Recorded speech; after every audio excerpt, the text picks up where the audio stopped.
Hello and happy sunny day, hopefully wherever you are. It's sunny here in Toronto, Ontario. I know that, and I hear it's sunny over in California, but we'll find out about California in a minute. I'm Wendy. I am one half of Big Girl Interrupted. I'm an internal transformation coach. I help women who suffer, I specialize in trauma-informed care. I help women who have suffered from trauma get their life back in order and reclaim their power. And I'm going to hand this over to Hazel. Hello. Thank you, Wendy. Happy sunny day Wednesday. I'm Hazel, the other half of Big Girl Interrupted, and I am an internal transformational life coach and business coach, and I specialize in helping you squish your limiting beliefs and celebrate your success in your business. And I love helping entrepreneurs who are in business for the first 5 years and who are not scared to step out into their power and show up and show everybody what they're about. Lovely. And today we have the absolute beautiful pleasure to chat with Angelic. Angelic is in sunny California, where we were just learning about just prior to recording. And I'm going to spare no time here and let Angelic introduce herself. Oh, well, thank you, ladies. I appreciate the introduction. I appreciate being on your platform because I know it means a lot. You have to be very selective with who you allow to be on your platform. So for you guys to select me and allow me to chit chat with you and your followers means the world to me. So really appreciate you guys and this time.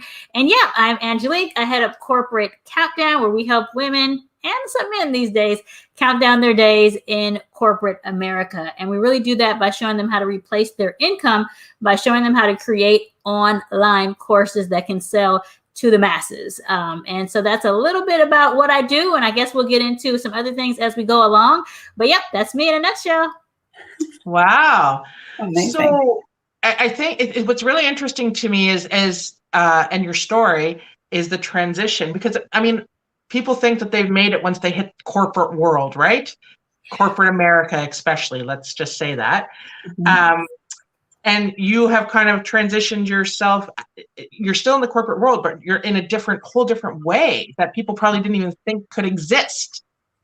Yeah, I definitely, yeah, sure. Yeah. So a lot of my clientele are in corporate America still, and they're looking for ways to get out. But I also work with a lot of, like kind of Hazel said, a lot of entrepreneurs who are in their first 5 years. And what COVID did was it shined a light on a lot of companies, or a lot of small businesses didn't have a digital product.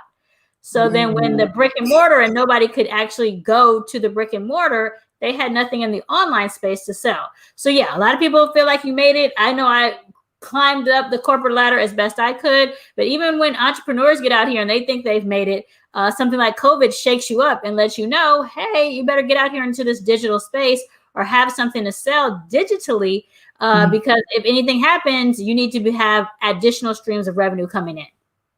For sure. And it's so, we talked about this a lot. COVID has actually given us a lot when we really think about it. I think we focus on what it's taken from us, but as entrepreneurs in particular, it has really given us an ability to take time. And when we come out of COVID 100%, we're going to be hitting that ground running, right? Because all these new skills we will have built and these new platforms. So I really appreciate that this is where you've transitioned into and helping entrepreneurs. It's right. amazing. Yeah, definitely to your point. COVID has been, in some regards, a blessing to me. My actual business increased once COVID hit because there was more and more people scrambling who were either in the corporate world, and some of the women I was working with, their husbands got furloughed or even laid off. Some of the women actually lost their jobs. And so they had been watching me for quite a while. And now they're like, hey, Angelique, I've got to figure out a way to make income. How can I make income quick? And I'm like, hey, I'm going to show you how to take whatever's in your head right now, whatever you're good at, whatever you're doing at your 9 to 5, or we're doing at your 9 to 5, or even what you're passionate about or what people to come to you for advice about. Let's get that all out, package it into an online course and really help people get to a transformation. And I'm gonna get you paid to do that. And so that's what we really did along the lines, in the last year and a half. So it's been a great journey, and excited about, the rest of the trajectory as well. Mm-hmm. Wow. I it's impressive. It's very impressive. And that you pivoted that fast. Yeah. Good for you. Definitely a journey. But so excited about, I get to talk to women from everywhere. Like I was just talking to a lady yesterday, and she's in China, and we're helping her create a course. And I talked to another woman in New Zealand where COVID had really hit them at all. It wasn't that big of an issue. But the plethora of ideas that come from women, like, one of the ladies I'm working with did a course on how to make the best macaroon. Another one is doing one totally opposite, doing one on, how to get out of a domestic abusive relationship, how to co-parent. Yeah, it's like it's so much like how to start a business, how to market a business, how to do great on social media, how to use life insurance as a vehicle to be your own bank. Like I get to talk to half the stuff I don't know a clue about, but I know how to create a course. And that's right. That's amazing. I have a question. Why did you choose to be a course creator? Oh, I love that question. So when I was in corporate America, full disclosure, so I was, getting up in age. I was not married. I didn't have any kids, and I really was allowing the job to really kind of suck me dry. I wanted to do good at my job, but I was just spending so much time. My blood pressure was high. I was totally stressed out. And so I was looking for, honestly, you could have dangled anything in front of me. I almost would have snatched at it because I had to get out of this job. Like it was sucking me dry. And honestly, when you're stressed out every day, when you just want to come home and you don't want to talk to anybody, you just want to decompress, that's not really living. And though I was making good money, so I felt great about that, I still wasn't happy. So I went, like a lot of people do, to the online, and I was just kind of looking. I actually got an email that was talking about, to be honest, it was drop shipping. And I didn't know what drop shipping was, but best believe I tried it. I was like, I wasn't waiting for anything at that time because I just was in a space where I had to get out of where I was at. So I tried drop shipping. I tried multi-level marketing where I was trying to build a team and sell a product. I tried affiliate marketing. And I tried all of the things online. And honestly, it wasn't until I got a coach and he actually presented the idea of, you tried all these other things. Have you tried online courses? And to be honest, you guys, I don't really know what an online course was. I'm like, nope, I haven't tried it, but let's try it. Like, I don't care. And so you're grabbing that. I tried that too, because I'm fumbling now. I'm falling apart. I dislike my job. I'm not doing well in the online space. I'm seeing everybody on Instagram make all this money, and they started yesterday and they're already making $1 million. None of that was happening for me, and I was just like frustrated. So yeah, it came, and I did my first course. I gave it away for free, and then once those people started giving me critiques and started seeing results, then I actually had something that I could sell. So that kind of is a roundabout way of why I chose courses. Maybe courses really chose me because I had chosen everything else out there. And again, maybe I just feel like I was blessed in regard to learn about courses and really be able to make my way in course creation as well. Amazing. So we're gonna jump into a little bit of personal stuff now. Are you ready? I'm ready. So what was or is interrupting your life? Right now, what is interrupting my life? So I am going to say, right now, it's really trying to figure out, and we kind of talked about this, like how to transition back into life. Because I have gotten, so now I used to work at a corporate job where I went to the office every day. I was very disciplined and I went to the office no matter what every day. So now that I've gotten a home office and I work from home, I've gotten used to staying home. And then once everything happened with, what it was, pandemic, whatever you want to call it, then I got even more situated with not going out. And so what's interrupting me is trying to figure out how I'm going to make that transition, but do it safely, like really still be safe that kind of goes in my head. I'm like, how am I going to do this? And some of my friends don't want to go out yet. So who am I going to go with? So that's kind of interrupting me right now, because it's just a transition. I used to go out all the time. Now it's getting back in the pattern and the motion of it. And I'm not there. And you're right. Emotions are so high right now. So in where we're at in Toronto or in Ontario, the province that we live in, we're literally just coming out of a lockdown, stay-at-home order. So I don't know, where's California at in that? I'm not sure. I don't know. So we open up June 14th. So we're pretty much open because all the restaurants are open. I think probably at half capacity to where you can sit inside. I think movie theaters are open. All of the things. I feel like we're open, but technically we open in June 14th. And so then the libraries will be open and maybe we'll go back to full capacity.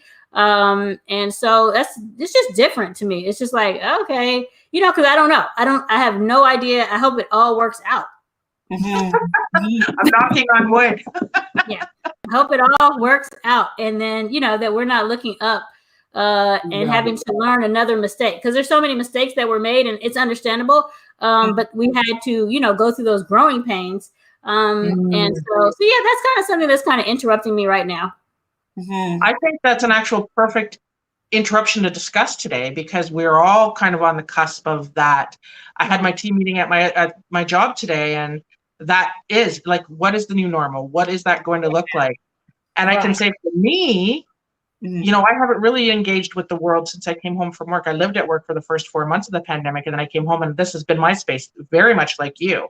Right. So how are you starting to like engage in that thought process of, okay, I got to get back into the world, but how? Yeah, I am, because like I said, I have some friends that are like, I'm not going anywhere I'm not going anywhere. So I got that in my ear. Then I have other people, and it goes back to my corporate days, like, hey, Angelique, life is still going on. Don't, get caught up in so now it's like, yeah, am I not living life? Am I going to look back and be like, oh my gosh, I wasted another year in the house? Or do I want to be super duper safe? And so, yeah, it is. I don't know. I recently, I did go eat at a restaurant, and that was uncomfortable for me. I'm like, do I keep the mask on? Do I keep it off? And if it's off, germs in you don't know. So it's just kind of like, again, then it goes back to, I could just stay home and I don't have to think about these things. Absolutely.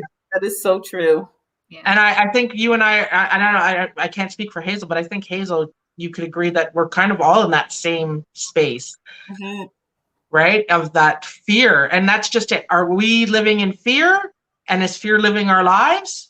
Right. I often think like that. So and I don't want that. Yeah, I don't want to be in fear. I never want to be in fear. But I guess there's a fine line between fear and being cautious. Yes. Yeah. Well, they say, this is going to maybe come off inappropriate, but they say, masks are like the new bra, right? You get real uncomfortable when they're not on. Man. And they almost become part of your getting dressed now. I mean, they're so fashionable. Yeah. Yeah, and you do feel naked kind of when you don't have one on. Like when you walk out, it's like, I'm missing something. Yes. Like you stop and because you can't go into a store without one on. Yeah. So you're like, oh. Yeah. You're like, I'm actually breathing right now. Like, oh, this is weird. Like, I forgot. So true. My face to stop breathing. Like, it's like, that's the new norm. It is so true. Yeah. I think masks are probably going to be around for a long time still to come. I think. I would say so. I think so. I think, yeah. I think you're right. Yeah. What have been some of the biggest challenges? And that could be either transitioning from your corporate world into here, however you want to answer that. The floor is yours. Right. Some of the biggest challenges, I kind of noted this earlier. It was when I came into the online space, I thought it was going to be easier than it was. I saw so many people, they just seemed like they were overnight figured this out and made so much money. And that's frustrating when you're like, gosh, I felt like I was doing all of the things. I was going live. I started a Facebook group. I had a YouTube, an Instagram, a Facebook business page. I mean, I just felt like I was doing everything, and there was no money coming in. There were no clients. There was nobody knocking. It was honestly, you guys, I didn't get my first client forever. It took over a year for me to get my first paying client. So that was a struggle, because I remember one day just being in my bed, like, I was like, why don't they like me? Like, why don't people like me online? Because it just was like, gosh, I'm doing everything, but there was no clients. So that was a big struggle for me in the online space. And I honestly could have quit that day. And so many other days I could have quit, because it just was not working. And every YouTube and every coach, I had more than one coach at that time, because I really just trying to figure out, I wanted a head start. I wanted to do this quick, and it just didn't happen for me quick like it did.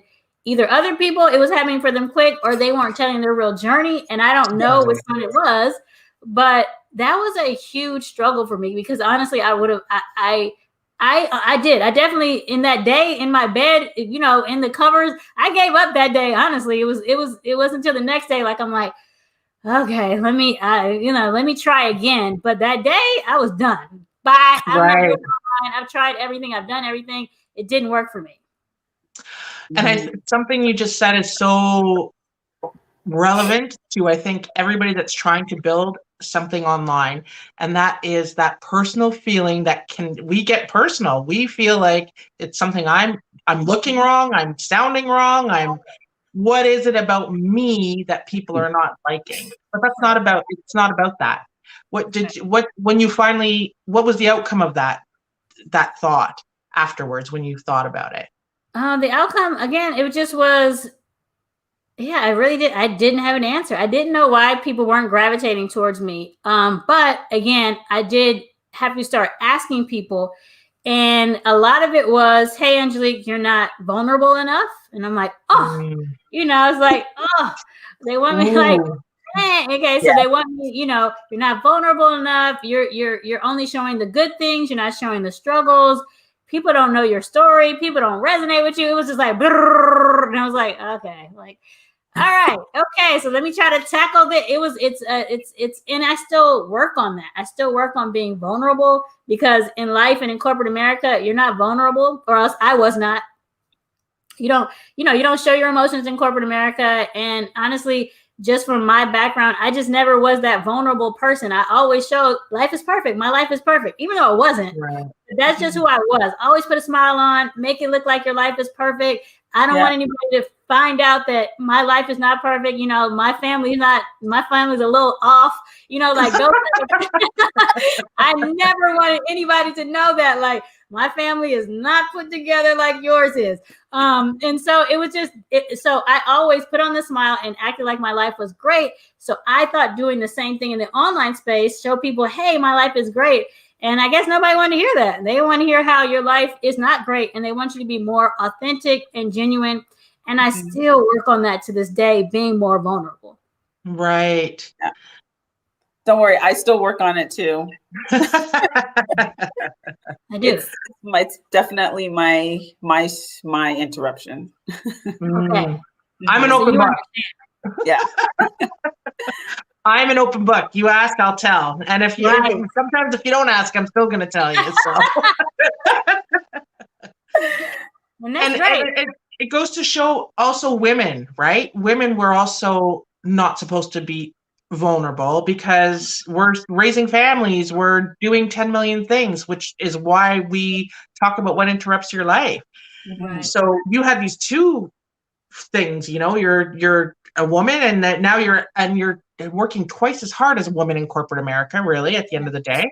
Yeah. So vulnerability is absolutely a no-no. So how are you, and I know you're still retraining, do you remember the first time you showed any kind of vulnerability and what happened out of that? It's funny because not much happened. So it really was like a smack in the face, like, yep, you can go ahead and be vulnerable and still nobody's going to listen to you. So again, these are the trials. And I only share this in case somebody's out there going through the same thing. Yeah. Like it does get better. But yeah, nobody still paid attention. But I actually did a live at the end of, so in March, telling people about how that quarter went and just really how I struggled.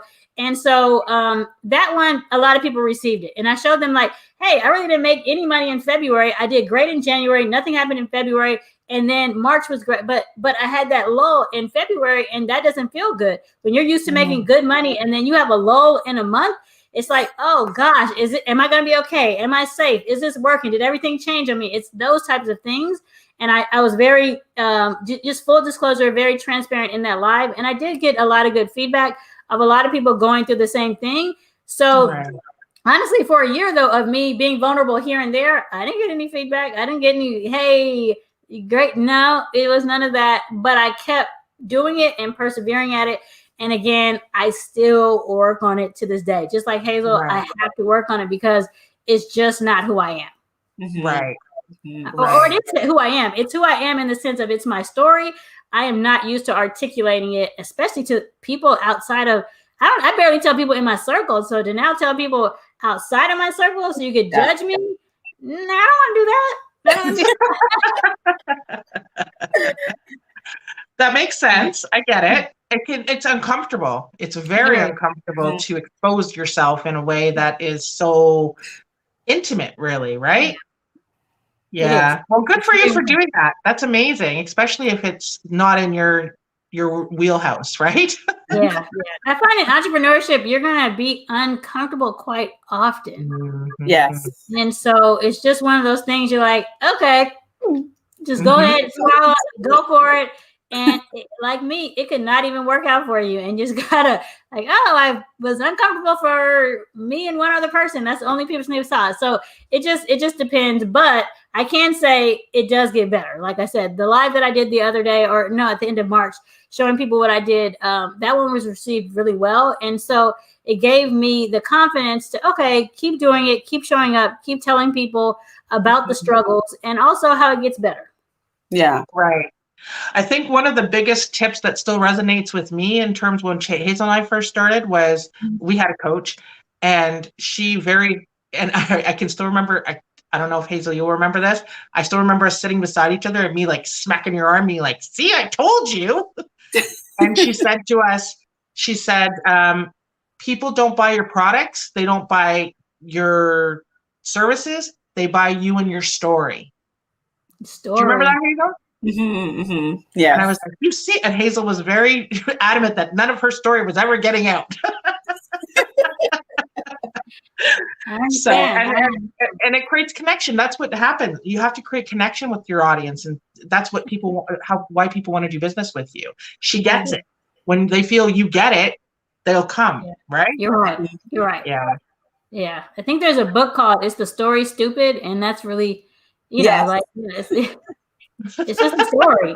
Tell your story, Angelic. Just tell your story. And I'm like, no, I'm gonna do lives. I'm gonna do this. I'm gonna do that. I'm gonna do social media. I'm gonna do the hashtags. Just tell your story. And So, and I think there's also a misperception of that you tell your story today, and the results are gonna come like tomorrow. But right, and that's where you have to just.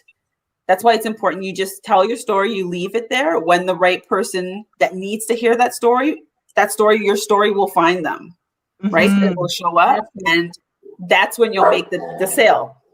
I like it. That's really good. And not only just the sale, I think it's so important to even acknowledge that this reaches way further than just, entrepreneur life and having a business. This is just as women as well, right? Our stories help each other grow. They help each other find a safe place to land when maybe you think that there's no safe place to land. And there's nothing better than hearing, holy shit, she gets it, Right. So, and that's for men too. That's not just for women. That's for men too. Allowing somebody to have a vulnerable space with you is such an important and a beautiful gift to give to somebody. Yeah. Right? I think so anyway. Yeah, no, totally agree. So how has your life changed, Angelique? So now, versus corporate America, now I have my time freedom, which is great. Like, honestly, I could take my mom if she has a doctor's appointment. I can actually take her. Before, I almost neglected my mom. She needed me to do something. Like, I have to work. Like, so I honestly, I really put work above a lot of other things, which I should not have done. And that's in retrospect. But yeah, I can take my mom to her doctor's appointments. I can go in the middle of the day and just go have lunch with friends. Like, there's just so much more freedom in my day. And then I get to talk to people like you guys. I mean, this is not anything I could have done when I was in corporate America, not at all. So just to be able to I can wake up when I want to, just to really be able to design my own day instead of, tasks in my email box. When I was in corporate America, it was lit. Like, it would be 100 emails before I even got in the door. Half of them are somebody yelling at me or mad at me or a fire drill.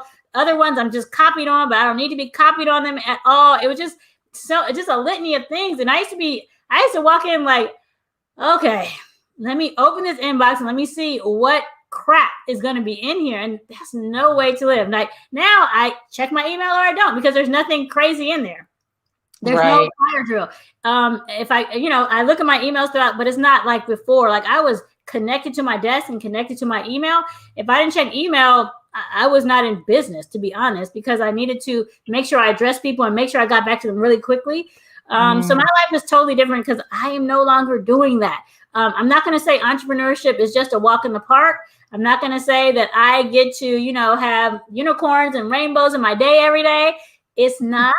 I do work at this. I look forward to when I can. My whole goal is to make millions and work 4 hours a day. That's my goal. I'm not there yet, but that's really where I want to be. Right now, I work pretty long hours right now and some days, just following up with clients and looking at some of their stuff.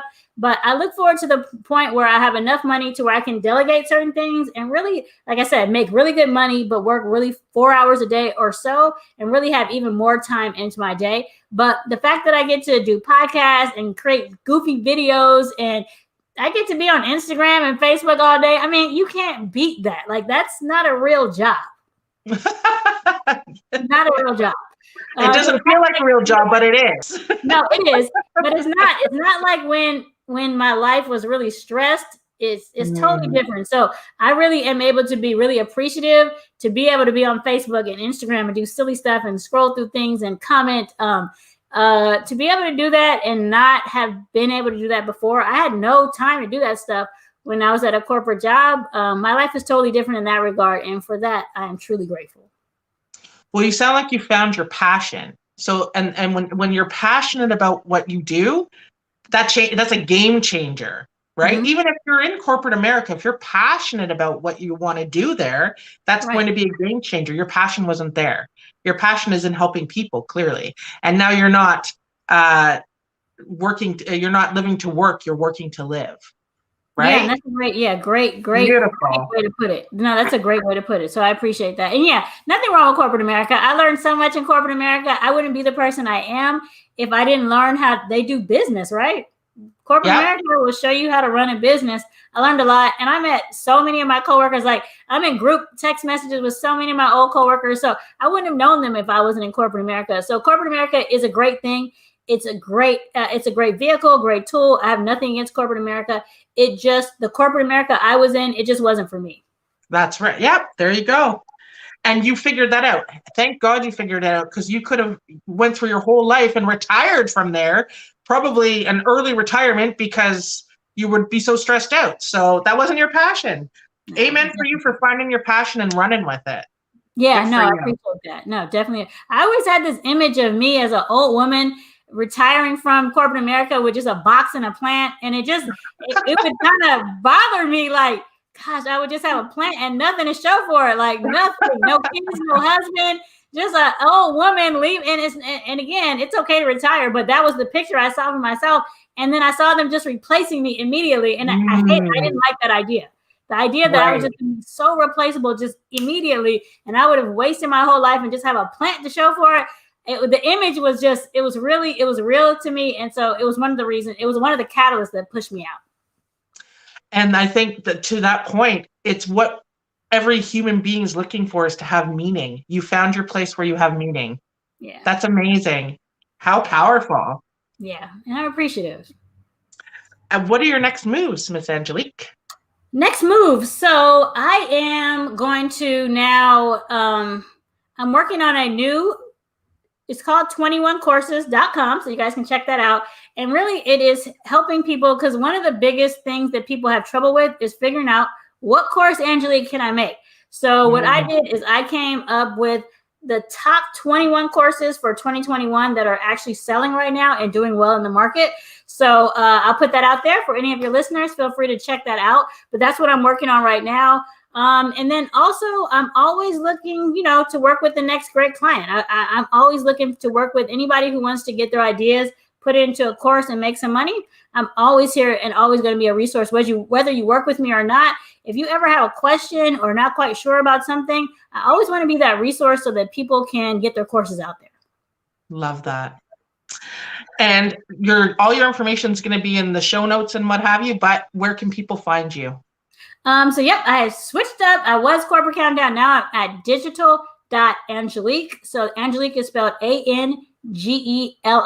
So digital.angelique. That's where you can find me on Instagram. And then, if you're going to put everything in the show notes, you can always find me. I have a great Facebook group. If you want to join that, it's Financially Free Female Entrepreneurs. Again, Financially Free Female Entrepreneurs. So check me out any of those places. I'll always give you good tips, good value. And again, if you ever need a question answered, I'll be your girl. I love that. It's been such a pleasure speaking with you today, Angelique. So thank you so much. But I'm going to hand you over to Hazel now, who wants to do some rapid fire questions with you. Yes. Yay! So we ask rapid fire questions to wrap up our interviews. And today I have 3 for you. Okay. First one is, what is one strategy you would recommend to a woman who's currently experiencing an interruption in her life? One strategy I would encourage her to write down any and everything that she's good at, any and everything that people come to her for advice about, or any and everything she's doing in her everyday life, whether that is in a business or in her 9-to-5 job. Just write out what you're good at. And then let's see why aren't you doing that? Because if something's interrupting you, let's start working on doing one of those things on there, whichever one it is, but start working on that so you can kind of decompress and get rid of so many interruptions. I like that. Thank you. Great answer. Question number 2. Who is someone that inspires you? My mom inspires me immensely. She's having some health challenges right now. And so just to watch her fight through that, not complain, really dig deep into, okay, how can I get better? How can I do this holistically? And just to see her, like I said, we have to take her to doctor's appointments and, nobody wants to do that. But just to see, like, she got a trainer recently so she can start, getting some more muscle mass. She's connected with like I said, a holistic doctor that's helping her with her nutrition because she's having some gut issues. So just to watch her really figure out how to do this new path when you've been used to being so healthy, it's been a highlight for me in the sense that you got to really make sure that you always have to, in life, remember to not have a lot of stress, because this was all brought on by stress. In the gut and everything. So you got to get rid of the stress. So I got to work on that, not having a lot of stress. But the fact that she's willing to fight through this, my mom is 81. So to be willing to, a lot of people at 81 probably would have given up, or I've lived my life. She's like, nope, I want to live. I'm going to figure out a way to live. I'm going to do this journey. And so I'm going to be right there with her. But she encourages me. She's my girl. That's my, my day one. Go mom. And so that's my ride or die right there. So she encourages me and she inspires me on a regular. Oh, I love that. Yeah. Amazing. Yay, mom. Yes. Number 3, what is a non-negotiable in your life? Non-negotiable in my life. Let's see. Okay, this is going to sound silly, but it is a non-negotiable. I have to have French fries at least once a week. It's non-negotiable. Oh my God, you're my spirit animal. Yeah, it is. It's just a non-negotiable. It's going to happen. I don't care what diet. I don't care. It's going to happen. So that is really unlike a lot of people, I love potatoes. Like, I literally love potatoes. So it is okay. So you're with me, Wendy. It feels good to me to eat potatoes. It feels like I smile when I get fries. I smile when I see fries on the commercial for wherever. It's a happy place for me. It is odd, and I know my friends are always like, "Are you serious?" But it's happy for me. So it's a non-negotiable. It makes me happy. It's self-care to me. It's gonna happen. I love that answer. I'm currently doing the keto diet, so potatoes are not on my thing. That's a non-negotiable for you. But have you had poutine? No, what's that? Ooh, girl, we gotta get you to Canada and get you a good poutine. Yeah, I gotta hear. Yes, it's really good French fries, like home cut French fries with gravy and cheese curds on it. What? Yeah, we don't have that here. Okay, I got onions and tomatoes. I like dressing mine with onions, tomatoes. You can dress it. Wow, poutine. Let me find out if we have that here. I haven't heard of it though. Mm-hmm. And you got to get the real cheese curds. You have to get the real cheese. What is that? You guys don't have cheese curds there? If we do, I don't know what that is. Oh. They're a cheese, but I don't know. They squeak in your teeth. They're so yummy. I don't know how to explain them, but girl, we gotta get you to Canada. Yeah, I gotta go to Canada. Yes, when I was there last, what I do remember when I was there, it was a place called Burrito Boys. I don't know if it's still there. Yeah, Burrito Boys is still here. It was so good. Yeah, we need to take you to a good poutine place. I think yes. It's French Canadian, isn't it? Isn't it like? Yes, it originated in Montreal, I believe. Yeah. Oh, so no wonder. Okay. But it's known to be the Canadian dish. Got it. Okay. I'm excited. Now I have another reason besides you ladies. I have two reasons to come to Toronto again. Yes. It's been an absolute pleasure speaking with you today, Angelique. I love our chats, and I can't wait to see what the future holds for you. We always got our eyes on you. Mm-hmm. Yes, and me as well, with you guys as well. I love the content you guys are putting out. I think when I started I think you guys were one of the first people I started following, and we started following each other. So I appreciate you guys, always being there to like my stuff, comment on my stuff. The fact that you guys do that is really encouraging to me. Like I said, when nobody was commenting or nobody was giving me hearts, I appreciate that you guys were looking at my content and at least cheering me on. So I am indebted to you as well. No, I love all your content. Love. And I also noticed the transformation that you've made. Yeah, you've made a huge transformation, and I love it. I like the learning. I learned so much from your content. Yeah. So we're on the same page. So I appreciate you. Go follow this beautiful lady if you're not following her, people. Yeah, do that. And ask Have a wonderful day. Go try surfing today. Yes. Yeah, give my. Thank you. See you next week.